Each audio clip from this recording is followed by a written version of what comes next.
Good evening, Purple family. Welcome to the second season of Shades of Purple, a Prince podcast. On tonight's episode, we're going to be talking about the infamous rivalry between Prince and the one and only Michael Jackson. But before we get into the episode, I just want to take time out to thank each and every one of you that have listened to the podcast for the first season.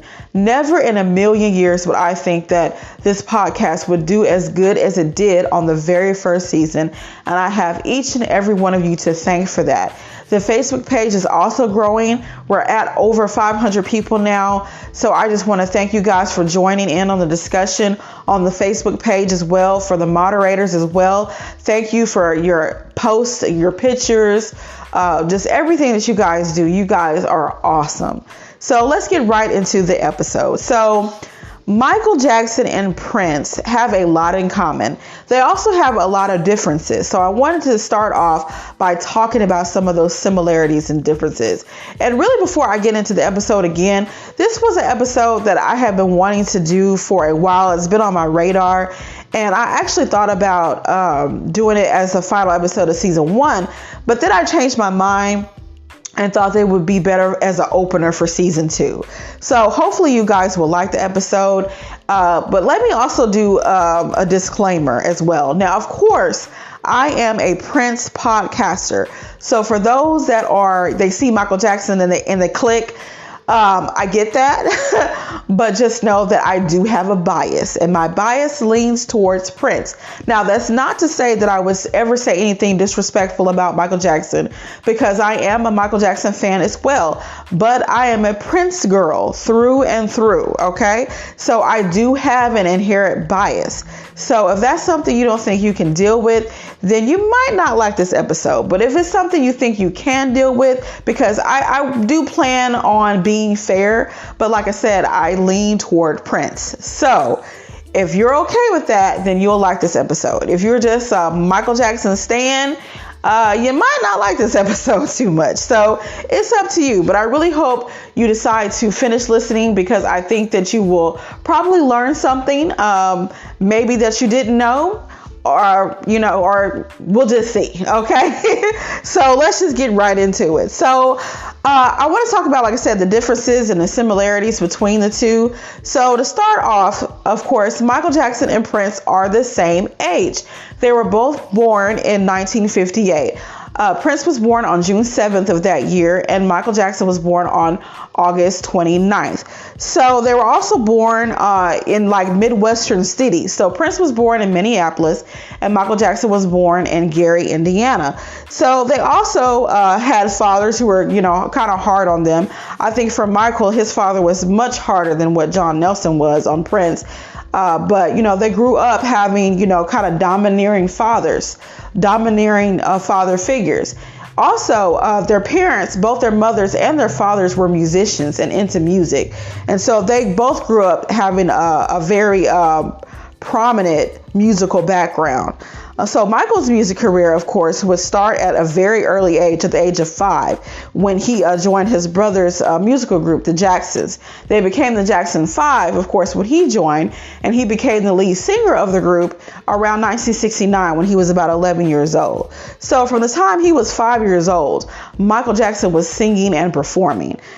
Prince, he started playing the piano about 6 or 7, and he would form his own band about 12 or 13 with Grand Central. So no doubt Prince would listen to the Jackson 5. So he grew up listening to the Jackson 5, and he may have even covered some of their songs with his first band, Grand Central.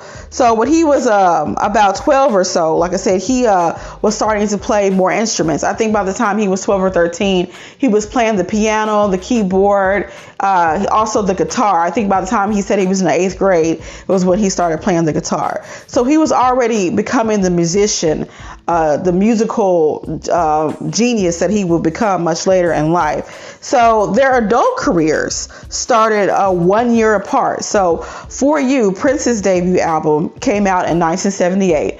And then Off the Wall, Michael Jackson's adult first album, came out in 1979. So they were contemporaries of each other.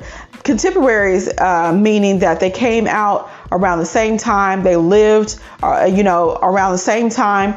And when you think of 1980s and the music, you only think of really Prince and Michael Jackson. Those were the two biggest names of the 80s. Yes, you had Madonna. Yes, you had Bruce Springsteen. And you can make arguments and say that they were as big as Michael and Prince, but I would say not. And that's not even because I don't really listen to them. I'm just saying, anytime you think of the 80s, Michael Jackson will always be in the conversation. Prince will always be in the conversation. So prior to the James Brown concert, which I am getting ready to talk about, there are really no known public interactions between Prince and Michael Jackson. However, Prince was at least an associate of the Jackson family for a time when he was trying to court LaToya. So according to Randy Jackson and Janet Jackson as well, she mentioned this in an interview that she did right after Prince's death, that Prince would always, call the house asking for LaToya. And the way Randy put it, he would say that Prince would just, say LaToya. Like, he wouldn't say hello, like, may I speak to LaToya? He would just, LaToya, with his, deep voice.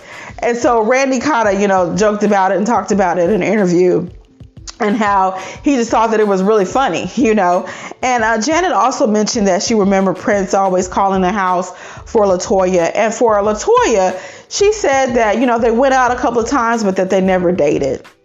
They said that Prince would sometimes come over and he would play basketball and they would go skating and stuff like that. But I don't know how much, if Michael was too much involved in that.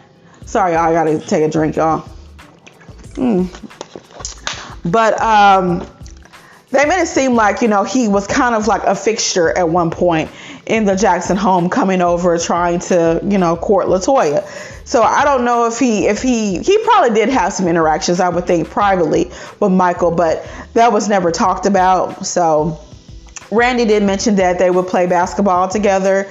So there's that. But really, according to The Detail, which is this YouTube channel dedicated to all things Michael Jackson, Michael really didn't learn about Prince until he got to talking to this woman named Cynthia Horner, who was the editor-in-chief of a magazine called Hip Hop Weekly. So I'm going to quote from this article that talks about it. So let me find the page. Okay. So this is what editor-in-chief of Hip Hop Weekly, Cynthia Horner, has been quoted as saying. So, I would give Michael copies of the magazines, and he would see certain people in the book and ask me lots of questions about the artists he was interested in. And that's how he was introduced to Prince. After that, I started to let Michael listen to some of the Prince music I had, and he was intrigued. At that point, I realized that there was somewhat of a rivalry developing. Michael had been in the business longer, so naturally, he didn't want to get replaced by the newcomer. And that leads us into the infamous James Brown concert. Now, with this in mind, this may have been part of the reason why Michael did what he did that night. He was trying to kind of seize up Prince because he did see him as competition, just like Prince saw Michael as his chief competition. So what happened that night? So this happened on August 20th, 1983 at the Beverly Theater in Hollywood. So like I said, it was a James Brown concert. And of course, this is on YouTube. And I also had a link to it on the Facebook page. So Prince and Michael were both in the audience at the concert. James Brown asked Michael to come up. Michael came up, did a spin, sang for a little bit, did the moonwalk, like a modified moonwalk. He didn't go too far. He didn't go like all the way across the stage like he did on the Motown 25. He didn't do anything like that. He just did like a little short little walk. So Michael was seen after he did his little like 5-second performance.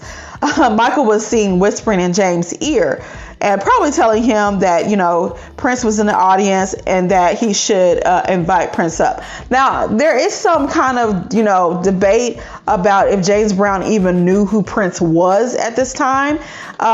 He probably didn't, because I think he was calling him the Prince in other videos that I've seen, so he may not even know who Prince was. But anyway, James Brown invited him on stage. Prince came up to the stage on piggyback, being carried by his bodyguard, Big Chick Huntsbury. He threw one of his gloves into the audience, and you can see from the video, somebody threw it back. So this was not a Prince crowd. So Prince got on stage and he went straight to his spirit animal, or his spirit instrument, and his happy place, the guitar. However, as the story goes, the guitar was a left-handed guitar and was probably malfunctioning, but he played it very well despite that. And then he did some dance moves similar to Brown, doing the tricks with the microphone and throwing it between your legs. He also did like a whispered growl into the microphone, which was, it's kind of weird, but, classic Prince. So he bowed and got ready to leave the stage. So this is where he messed up. He swung on a pillar that was not secured on the stage, and it fell, excuse me, and it fell over into the crowd. And so, hold on. Sorry, y'all. So the pillar, fell over into the crowd. So it wasn't secured to the stage. And I don't think that Prince fell into the audience, because I think Big Chick was there to catch him. But I do think that the pillar probably fell into the audience, and it may have hit some people or something. But the footage is very grainy. So the last bit was, embarrassing for Prince, obviously. But in my opinion, he did a lot more than what Michael Jackson did. Like I said, this was Michael Jackson's way of feeling out Prince to see what he was capable of doing on stage, because this was before either one of them saw the other in concert. So Michael was seizing up his competition. And for many, this was like MJ1 and Prince 0. But I don't think so. I think both Prince and Michael Jackson did great performances. It was only Prince's ending that was bad. But Michael Jackson didn't do a whole lot. He just sang a few bars, spinned around, I love you, sang some bars, talking about he loved the crowd, and he did a modified moonwalk. That was it. Meanwhile, Prince played the guitar, did some dancing, did some mic tricks. I mean, he put on like a little mini show. But Prince was nonetheless, he was still embarrassed. And he left the stage, and he seemed to blame Michael Jackson for it. He felt like he was set up. And this was according to Jill Jones, who was there with Prince that night. And he would later ask other people in his camp, what did they think about it? And, they said, it wasn't that bad. But Prince was never convinced of that. I think Prince definitely felt slighted by Michael. And then after that, he probably felt like, oh, okay, touche, it's on now, So hold on, y'all. I got something, in my throat. You know how you get like a tickle or something in your throat? Okay, so it's just not going away. So my apologies. So I think after that, Prince, was never under illusion that him and Michael could ever be friends. And I don't think Michael ever kind of, was under any illusions they would be friends either. So they always kind of thought that they would always kind of be in competition with one another. So they hated to be compared to one another as well. Michael Jackson mentioned this in his 1988 biography, Moonwalker, that he didn't like being compared to Prince. But the media always had a tendency to do so. So when Mike got his Pepsi endorsement, Coke allegedly approached Prince about a possible endorsement, but he turned it down. So Prince didn't want to be compared to Michael in any way either. So when fans to this day continue to do that, it kind of bothers me sometimes. And I get it that we both love both of them. But like I said, it's Prince for me, and it always will be. But I understand the comparisons. A lot of people want to say, oh, they just get compared because they're both black. Or they get compared because, they were so, close in, age and close to, how they perform. But they're actually very different performers. It's like literally comparing apples to oranges. And we'll talk more about that later. So after the James Brown concert in 1983, they only had 2 other known interactions in the 80s. So Prince and Michael both went to each other's concerts. Now, Prince went to the Dallas Victory concert in the summer of 1984, and Michael Jackson went to a couple of Prince's Purple Rain tour dates. So other than that, you know, they only had 2 other interactions other than going to each other's concerts.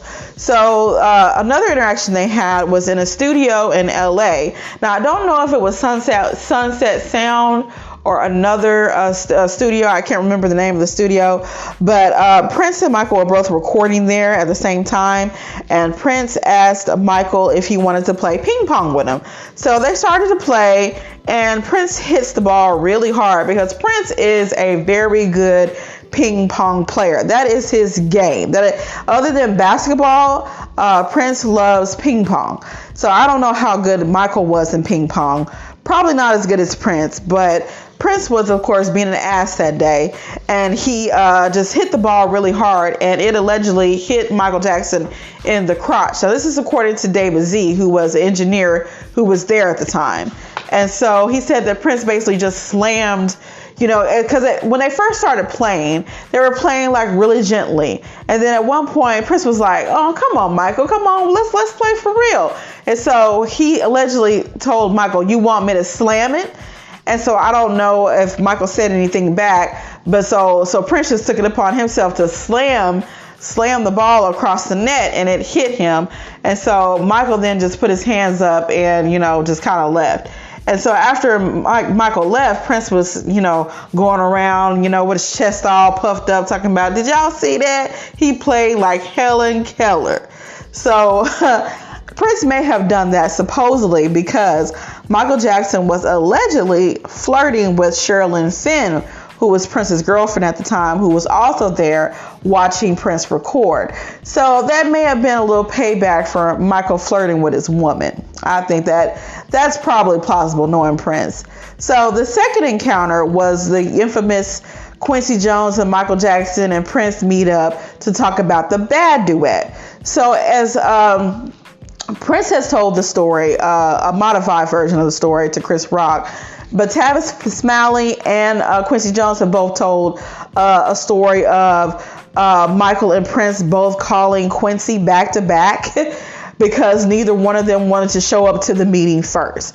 So the way Quincy tells it, he approaches Michael about, okay, this will be the best song to try to do something with Prince with. And so Michael agrees. And so they set up a meeting, and I'm not sure. I don't know if it was Michael's house or if it's Quincy's house, but one of their houses. And so Quincy gets there first, and he's waiting on Michael and Prince to come. So he keeps getting these phone calls back to back for about 20 minutes. If it's not Michael, it's Prince. So he said, you know, he would answer the phone, and Michael would be like, "Is Prince there?" And then a couple of minutes later, Prince would call and be like, "Is Michael there?" Because literally they didn't want, Prince nor Michael wanted to be the first person to come to the meeting. That's how bad their egos were, y'all. So for all the people who like to sit up and say, "Oh, it would have been great for them to work together," no, it would not have. Look, they can't even come together for a meeting because their egos would not allow them to. Okay, so finally Quincy tells Michael, like, "Look, we arranged this meeting, so you need to come on. Just come on and we'll wait on Prince." So Michael ends up coming, and then just like a few minutes later, Prince shows up. So they sit down and they get ready to have this meeting. And so Prince looks at the lyric sheet and he says, "Okay, I have a question. Your butt is mine." Who says that? And so I don't know if it was Quincy or Michael who says, "Oh, that's Michael's part." And so as soon as Prince heard that, he got up and left. So in the 1997 interview with Chris Rock, Prince gave his reason for why he up and left. He said, "The first line of that song is 'Your butt is mine.' Now, who gonna sing that to who? Because I'm not singing that to you, and you sure ain't singing that to me. So right there, we got a problem." So Prince he had an issue with the lyric, "Your butt is mine." So a lot of people can say that was really petty, but hey, it's Prince. It is what it is. And I also kind of like the fact that he didn't want to do it, because to be honest, Michael was once again trying to do some shady shit, y'all. Like, he was trying to shade Prince on the low. And I think Prince also kind of realized that, because he told his manager, his tour manager, Alan Lees at the time, oh, he trying to punk me out on record? What does he think I am, crazy? So Prince already knew what was up, and he knew what, Michael was trying to do, trying to make him look less than, and Prince wasn't down for that. Just like with the We Are the World, and it wasn't so much that it was a Michael thing with that. I just think that, Prince always worked alone, for the most part, especially back then when it came to his music. And he just didn't want to be in the room with all those people. He wasn't comfortable like that. That's not how he worked. So with that instance, it was more than just Michael Jackson being there. But for Bad, it was the fact that he did not like the lyric, and he also kind of knew what Michael was trying to do, and he wasn't for it. And I'm kind of glad that he kind of caught on to that.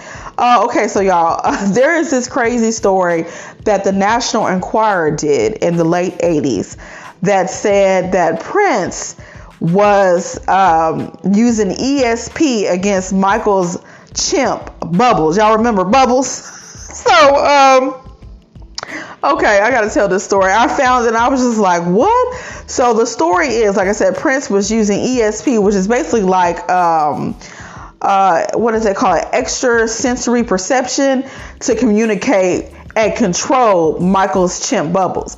So in response to this very wacky ass story, I believe this is where Prince had the chimp in the extended Party Man video, where he gives the chimp with a Batman shirt on an empty banana that says psych. I don't really know how those two are related, but I think so, because Prince was known to read, the tabloids and stuff like that. So he may have come across that old crazy story in the Enquirer, and he chose to make fun of it like that. But Prince would do like little subtle things, just like Michael would do.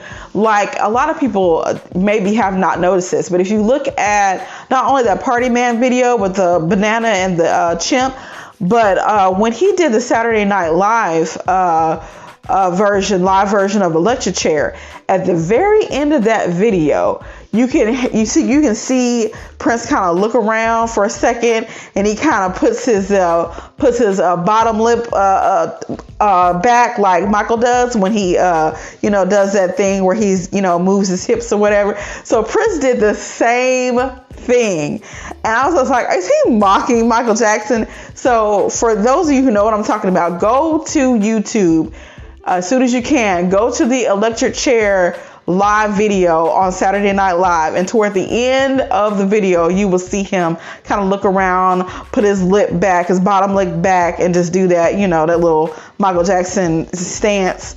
It is pretty funny. So, okay, so moving on. So the next known encounter was in 1994. When Jackson was recording his album History. Prince came to the studio while he was recording and promptly told everyone to leave the studio. And him and Michael were alone for a few hours, but no known music was recorded according to the engineers that were present.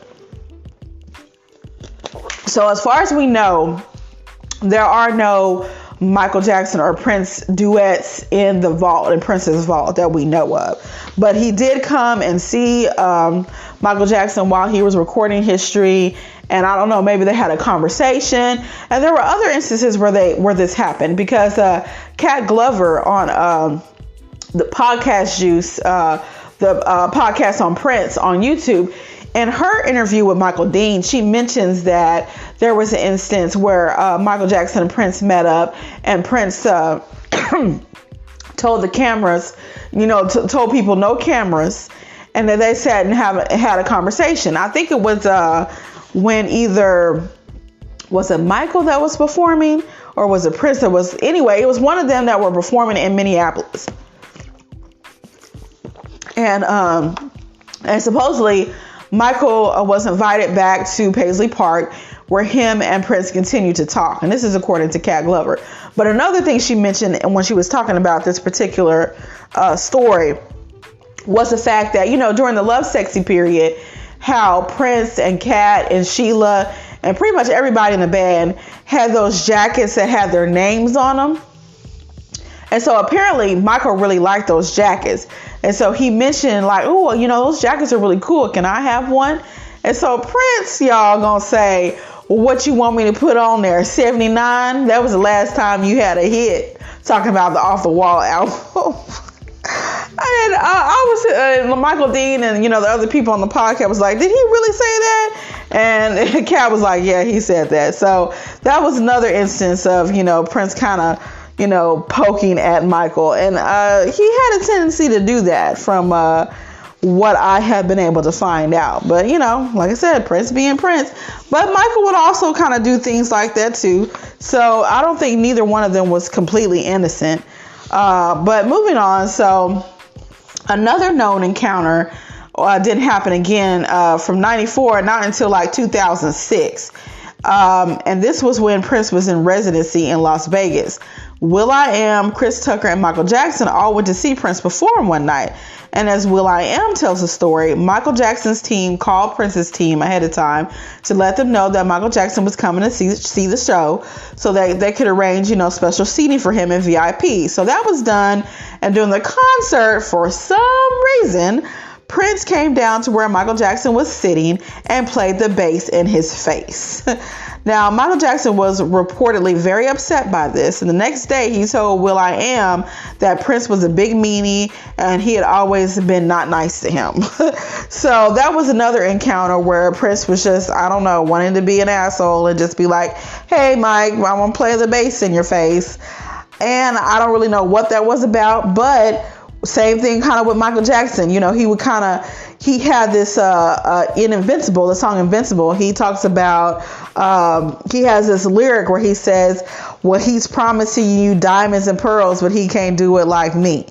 So, of course, Prince had an album and a song called Diamonds and Pearls. So that was clearly a shot at Prince. And Prince returned the favor in musicology on the song Life Oh the Party. He mentions the fact that he's never had his nose done. That's the other guy. So they would make, you know, kind of jabs every now and then at one another.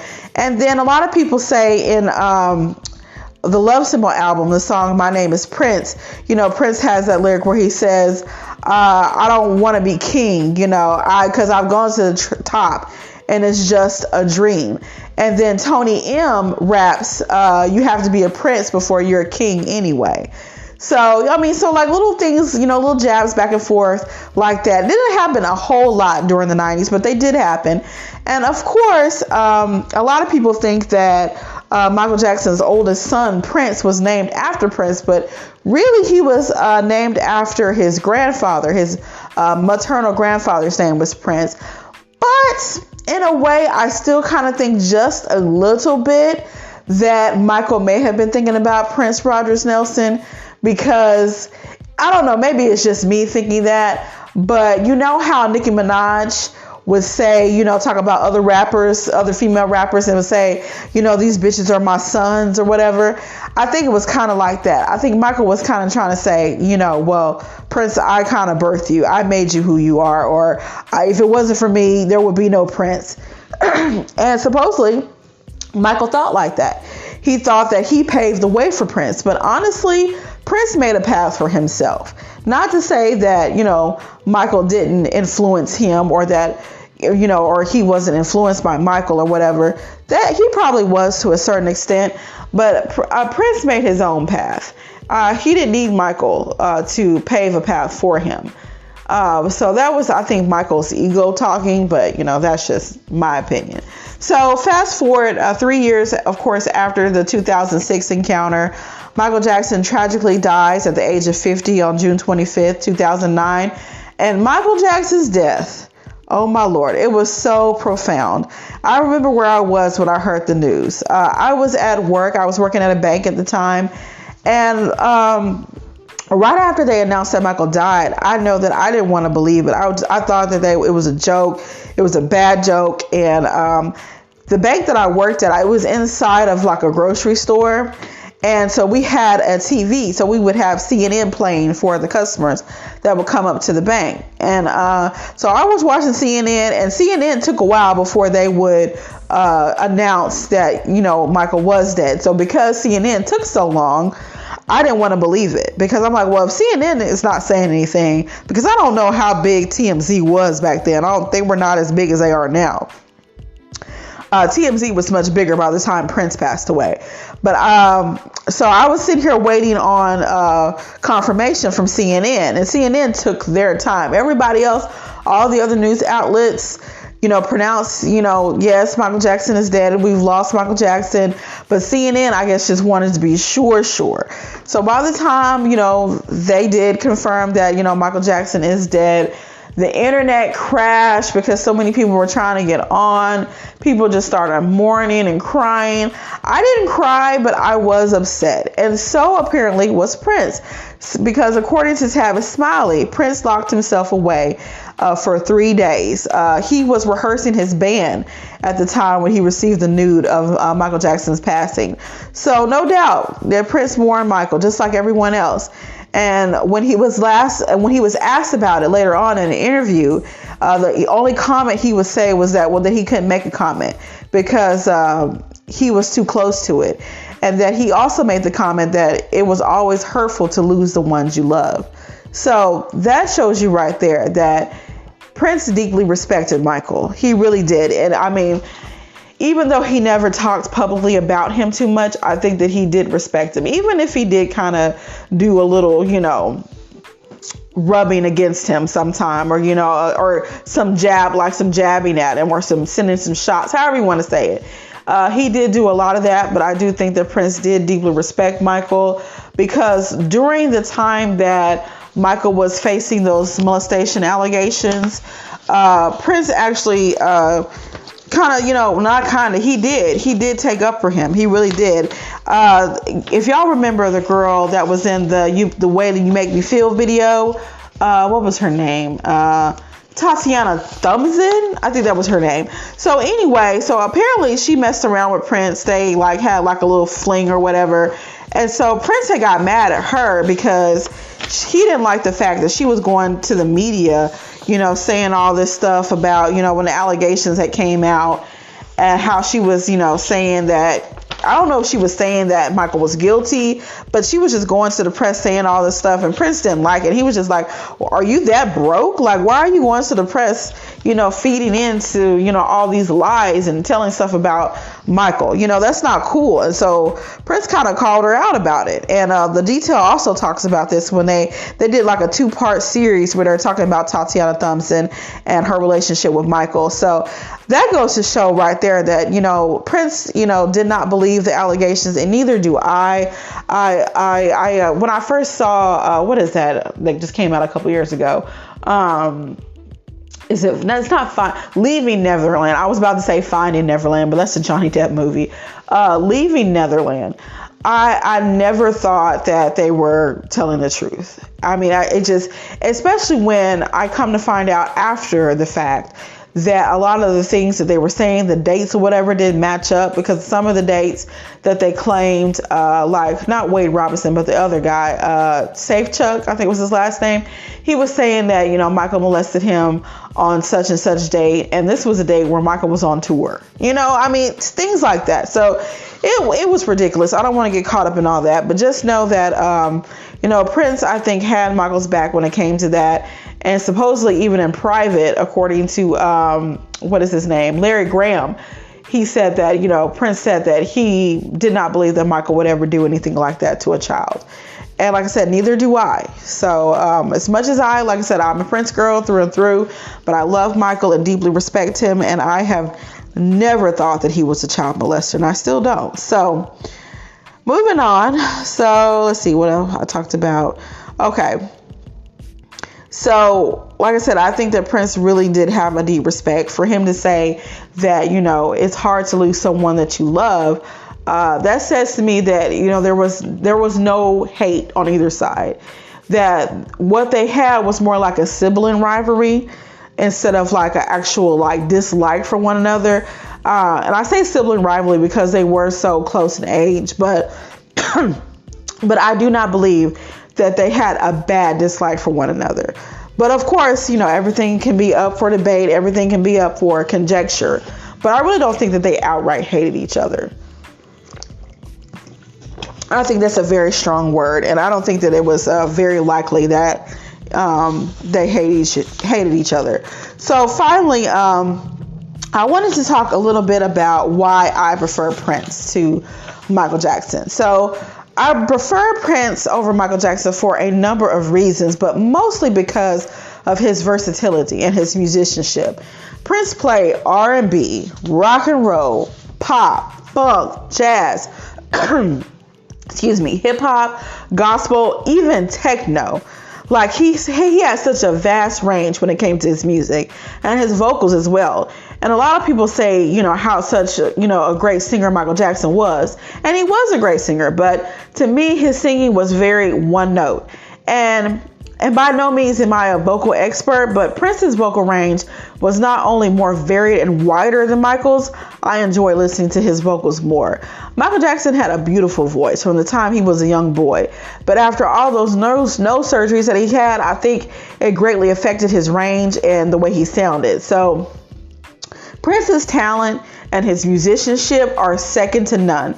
He could shred the guitar like the punkest of rock stars or play blues guitar like Hendrix or B.B. King. His piano skills were also wonderful, as well as the drums. Like I said, the guitar was his spirit animal, his spiritual instrument, and he could play it like no other. And however, I'm not trying to take away anything from Michael though, because Michael's dance scene was phenomenal. So if Prince's spiritual instrument was the guitar, Michael Jackson's spiritual instrument was dancing. And Michael's dancing is very iconic. You can't beat the moonwalk for nothing in the world. So I will give MJ that. But Prince's dancing was also wonderful. The way he would do the splits and come up with such ease, before he had to stop because of pain and when he was getting older. Prince's splits were the best in the game. Okay. Neil Carlin, in his book, This Thing Called Life, said that Prince probably loved dancing more than sex. Okay. So Prince loved to dance as well. Most people say that Michael Jackson was better because he had more hits and was more popular. But just because someone has popularity and sells many records does not mean they are better.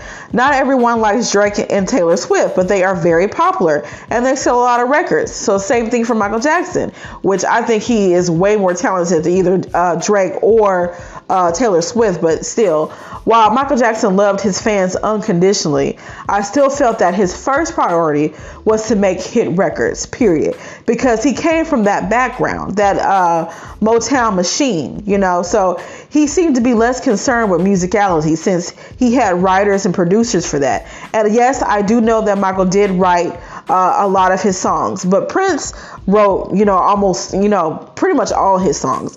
Michael would have writers and producers. Prince cared more about music as an art form and what it meant for his growth and development as an artist. And if other people dug his music, that was great, but he was not in music for the accolades and the attention. And that is probably due, like I said, to the fact that Prince wrote his songs. And while MJ did not write as many songs because, once again, coming from that Motown machine where people do the work for you, he did not mind, having writers and producers doing that. Michael Jackson was used to, and probably to a certain extent, needed the roar of a crowd to validate himself and his music. So he was a performer from the time he was 5 years old. So he was used to, having that adulation and the accolades and all that stuff. He was used to that. But Prince, he didn't. He came from a very different childhood and background. So Prince was content with putting out his music and putting out music that spoke to him as an artist. Now, there were times that he did pander to the mainstream out of obligation and pressure from Warner Brothers, but it was not his favorite thing to do. Prince really liked to do music that spoke to him and to his fans, but more so for him as an artist. Prince was more sure of himself and more confident, which is, like I said earlier in another episode, I talked about that. That made him very attractive to women. He was short, but he was still still very much a ladies' man, and he was confident around women. And even though when he was younger, he may have been, shy, but the older he got, he grew out of that shyness. Okay. Prince, he felt like he could get any woman in the room. And I would say 9 times out of 10, he could do that for sure. So on the other hand, Michael, he never did outgrow that shyness, I don't think. He had low self-esteem because of the things that his brothers and his father would say, like about his nose and things like that. So he was almost a polar opposite of that. Like I said, he was bullied and he was teased, and he just never felt like he was a handsome guy, when in fact he was. Michael Jackson was very handsome when he was younger and before all the surgeries, but he never felt that he was. And I'm not holding this against Michael. I'm just saying that Prince's confidence was much more attractive to me as an artist. 2 things I love about a man is intelligence and confidence. Those are 2 turn-ons for me, for sure. So moving on, Michael, like I said, on the other hand, he never seemed to, he never got over the shyness that he had when it came to women, even though just like Prince, he married twice. But it's widely speculated that he did not have sex with his second wife, Debbie Rowe, and that their relationship was more of an arrangement than it was a marriage. So, of course, he married Debbie Rowe, and she got pregnant with Prince, and then she had Paris the following year.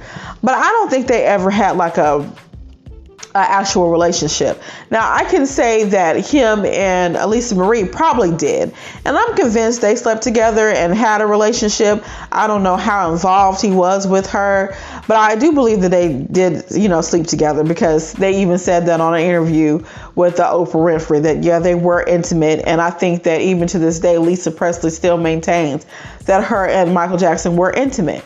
But outside of Lisa Marie, I honestly don't know if Michael slept with any other woman. And I hate to say that. Maybe he did, but he just seemed very, very shy, and he just never got over that. And he wanted children. And so he found a way to get them, and are those children biologically his? Of course not. But those are still his children because he raised them. So that's my opinion about it anyway. So finally, Prince was more prolific than Michael, releasing more music than the Beatles, during his lifetime. 39 albums to be exact. So we'll be hearing more unreleased music from Prince for years and years to come, because Prince made about a song a day for years. Meanwhile, Michael Jackson's 2014 album Escape had to be done by someone else pretending to be him in the studio, because there's just not enough music of his that's unreleased. And Michael Jackson did not live in the studio like Prince, because he only put out during his lifetime? I can't count. Off the Wall, Thriller, Bad, Dangerous, and then History, then Invincible. So what is that, 6? I feel like I'm missing something. So I know those were the 6 main ones. And then he might have had a couple of others. But I heard that Escape album was horrible. And they had to, like I said, they had someone else pretend to sing like Michael, but it wasn't. I mean, of course he was dead by 2014, but they didn't have anything with Michael's actual vocals on it. I think I have to look at it again, but I think Escape had some remixes to some other songs, some previous songs or something like that. But Michael Jackson does not have a lot of unreleased music, and I could be wrong about that. So feel free to correct me on Facebook if you are listening to this, but I don't think he has a lot of unreleased music. Prince, on the other hand, he has unreleased music for years and years and years, and they have just got to get it together now that Prince's estate has finally been settled. I'm trying to do my best to be patient and wait for the next release, because they haven't released anything since June. So I'm hoping they'll release something in the fall, but we'll wait and see. But for Prince fans, we have more stuff to look forward to. There isn't, we can go to Paisley Park and visit there. Unfortunately, Neverland never became a tourist destination, because after the allegations, the second allegations in 2004, 2005, Michael never returned to Neverland. And I don't know what happened, if he just decided to stop paying for it or whatever it is. It fell into disrepair after his death. And, it's just kind of sad that there's not a place where you can go like Paisley Park, where you can see, Michael Jackson memorabilia. Like, I know a lot of his stuff is in different museums around the country, but there's not really a centralized place. I know that they've made the Jackson family home in Gary, Indiana. They kind of turned that into a museum, but it's not the same. So I really hate that, Michael doesn't have anything like that. But Prince does. And so we're able to go to Paisley Park and to see his guitars and his studios. And so that is, a blessing. But like I said, it just goes to show, how they both viewed music in the ways that they did. It doesn't take away from either one of them. Like I said, they were both geniuses. But like I said, I think Prince just had more going for him musically. So with that being said, I'm going to end it on that note. On the next episode, I'm going to be discussing Prince's sixth studio album, the massive masterpiece, Purple Rain. Or in this case, I'm calling it the Purple Flood, because that's really what it was. So as y'all will see. So until then, peace and be wild, and may you live to see the dawn. Bye.